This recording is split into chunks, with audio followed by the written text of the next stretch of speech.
Veliki šef je razmrdao učesnike elite puštanjem strane muzike, na što su neki odmah reagovali, dok su se drugi pokušavali zadržati u krevetu. Veliki šef ponovo je odlučio da iznenadi učesnike realitija, elita, i to na način koji svakako nije ostavio mnogo izbora, puštanjem energične strane pesme rano ujutru. Ovaj potez imao je jasan cilj, da razmrda zadrugare i unese živost u svakodnevnicu Bele kuće.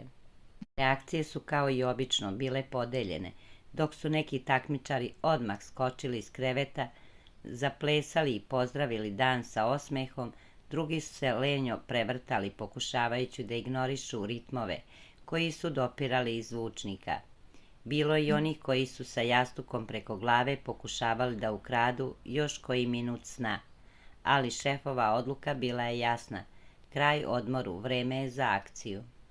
Ovakvi trenuci u eliti često otkrivaju raspoloženje takmičara i dinamiku u kući, a nije isključivo da će se zbog ovog povesti i nova rasprava među ukućanima. Publika s nestrpljenjem očekuje kako će se dalje odvijati dan pod ritmom iznenadne budilice.